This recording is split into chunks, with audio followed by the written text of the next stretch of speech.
Dans cette vidéo, on va voir ensemble comment négocier un prix, puisque c'est une question que vous êtes nombreux à vous poser, que vous me posez régulièrement, et j'ai été dans votre cas à ne pas savoir cette compétence transversale qui est l'art de la négociation. Au quotidien, nous sommes amenés à négocier pour toutes les choses de notre vie. Mais il y en a d'autres qui sont bien plus importantes que d'autres, comme notamment quand on va négocier sur le bon coin, quand on va souhaiter ne pas appeler ou rencontrer la personne et on va tenter de négocier par SMS, par mail. On va même chercher peut-être à négocier parce qu'on sait qu'il est coutume et qu'il est nécessaire de le faire, un bien immobilier, sans savoir pour autant comment s'y prendre. On va aussi parfois avoir à négocier avec un fournisseur pour obtenir des fournitures. Et dans tous les cas, l'objectif de négocier un prix, c'est que ce prix descende à la baisse. Mais quels sont les ingrédients clés? Quelles sont les techniques? Quelles sont même peut-être les phrases types à utiliser?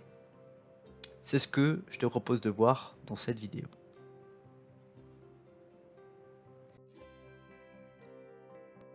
Mais avant de commencer à aller beaucoup plus loin, il faut qu'on se pose une question. Pourquoi vouloir négocier un prix? Est-ce simplement respecter la coutume, comme on peut parfois la voir au Maroc, où il est coutume et nécessaire de toujours négocier, pour que, au-delà de l'objet que l'on souhaite ou de la prestation, du service que l'on veut, avoir commencé par échanger avec le vendeur sur le prix.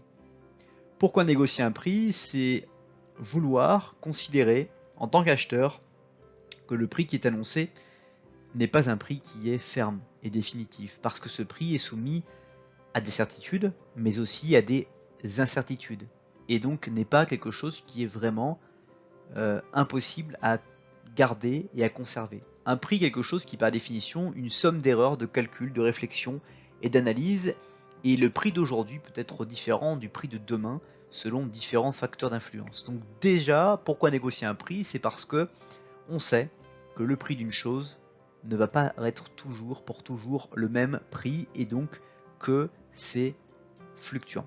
Partant de ce constat de fluctuation, on est en droit de se poser la question qu'on peut tout négocier et que tout est négociable. Et d'ailleurs, tout est négociable. La seule chose qui va limiter la négociation va être les biais cognitifs que l'on va avoir, c'est-à-dire cette compréhension du monde dans lequel nous vivons en nous disant qu'il est possible ou non de négocier telle ou telle chose. Dans n'importe quel cadre on se trouve, il est possible de négocier. La seule chose qui va nous différencier du fait qu'on va réussir à négocier ou qu'il est possible de négocier est le temps et le pouvoir de négociation que nous allons avoir. Prenons un exemple ou deux exemples bien concrets. Je me balade un dimanche sur une brocante et je vois un objet particulier. Cet objet, on va dire que sur la brocante, il est 17h, la brocante ferme dans 30 minutes.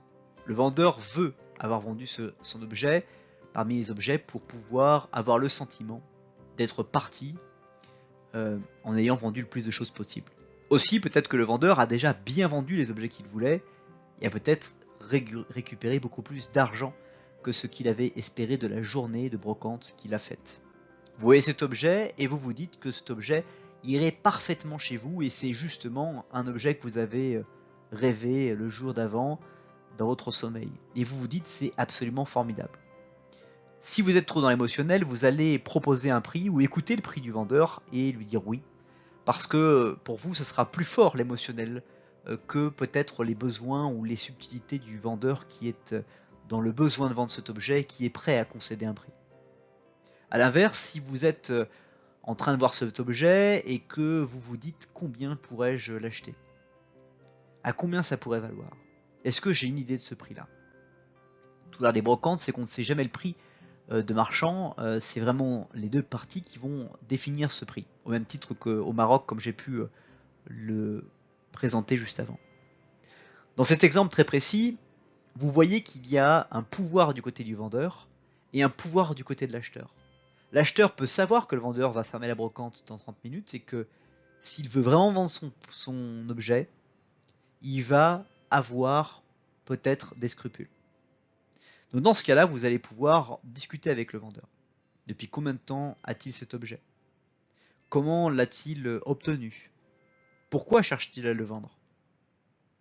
Avec toutes ces réflexions, vous allez pouvoir écouter le vendeur, connaître son côté attachement, et peut-être même vous apercevoir qu'émotionnellement, il n'a jamais vraiment eu une attache particulière sur cet objet, autre que de l'utiliser comme moyen capitalistique de gagner de l'argent.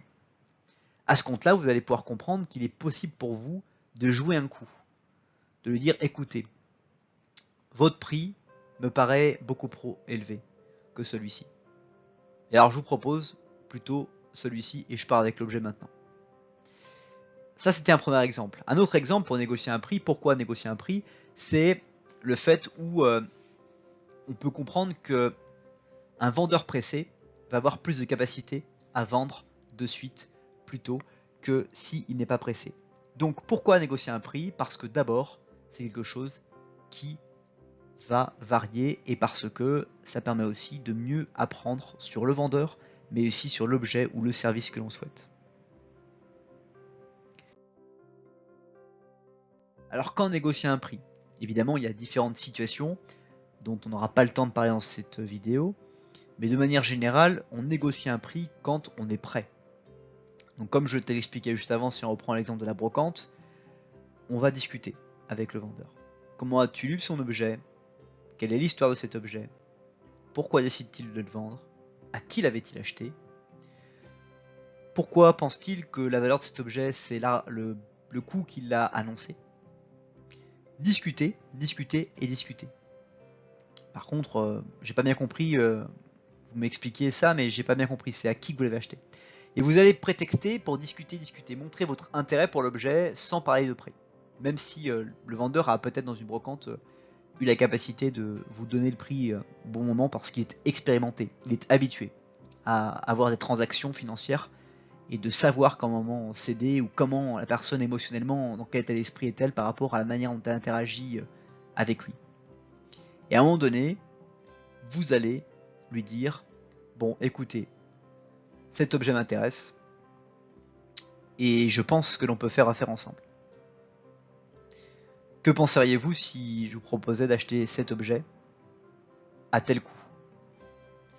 Et de voir après éventuellement les objections du vendeur, ou peut-être même de lui proposer, si vous voyez qu'il est trop d'objections, bah écoutez, ce que je vous propose c'est d'acheter cet objet là et cet objet ici pour ce prix là. Et vous seriez gagnant, je vous débarrasserai de deux objets et je pourrais le faire. Donc l'objectif, encore une fois, quand vous allez rentrer dans la phase d'incertitude, vous allez proposer votre offre, c'est de rester flexible sur les points importants pour le vendeur de tenir et les points qui sont concédables. Trop souvent, les gens vont vouloir forcer à ne rien concéder et à chercher à obtenir leur prix. Alors qu'en fait, pour bien négocier et pour que l'histoire soit gagnante-gagnante, vous devez observer, comprendre les points non négociables de la personne en face de vous pour pouvoir le faire. Dans la perspective de quand négocier avec quelqu'un, en résumé, il faut le faire quand on est dans la phase de maturité, c'est-à-dire quand on a échangé, même si la transaction est très courte, avoir pris le temps d'échanger, d'avoir fait un peu de confort dans la relation, pour après faire une proposition. Et de là, rentrer dans la phase d'incertitude de la négociation, jusqu'à parvenir ou pas à un accord qui soit équilibré et surtout qui vous convienne. Alors y a-t-il des phrases types? C'est une question qu'on aime à me poser et je dirais que les phrases types sont des choses qui vont vous aider mais que vous n'allez pas pouvoir reproduire constamment. Je m'explique. Si vous avez affaire à différents vendeurs que vous ne reverrez jamais, vos phrases types pourront passer comme un coup de poing, une technique spéciale d'arts martiaux que vous avez l'habitude de faire si vous avez un adversaire toujours différent et qui est très efficace.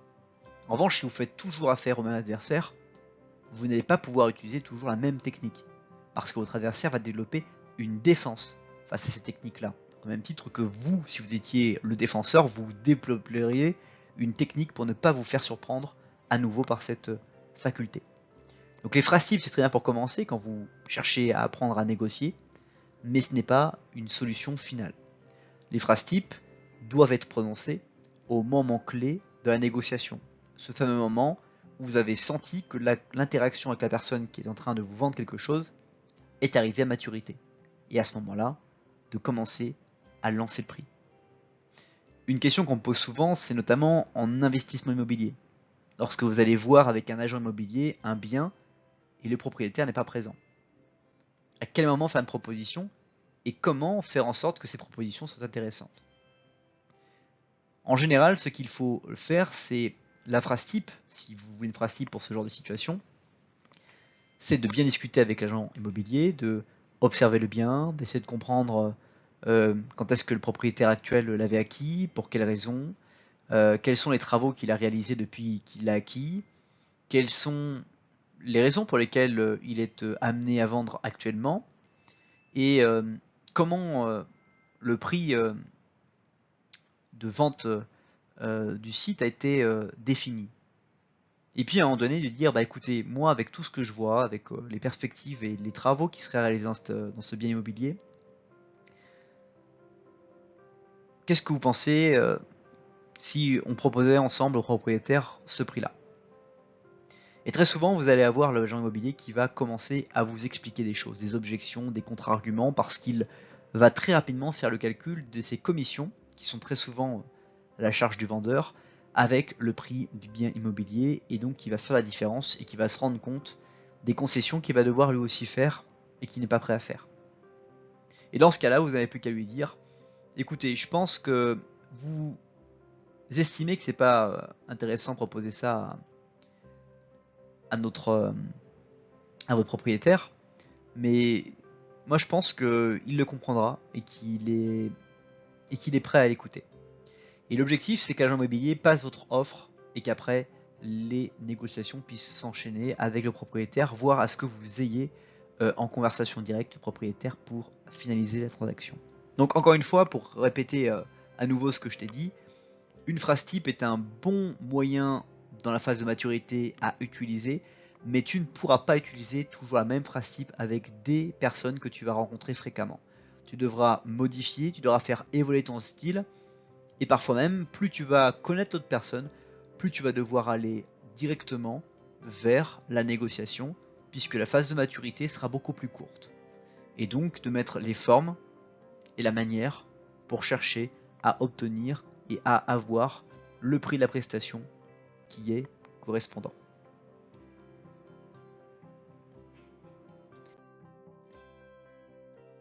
C'est déjà la fin de cette vidéo. Si tu l'as aimé, tu aimeras très probablement les autres vidéos de la chaîne. Abonne-toi pour ne pas rater les nouvelles vidéos et redécouvrir les vidéos les plus populaires. Aussi, je t'invite à découvrir une vidéo sur la flèche bleue qui est adaptée à ce que tu regardes en ce moment et à t'abonner à la chaîne YouTube en cliquant juste sous la flèche rouge. À bientôt!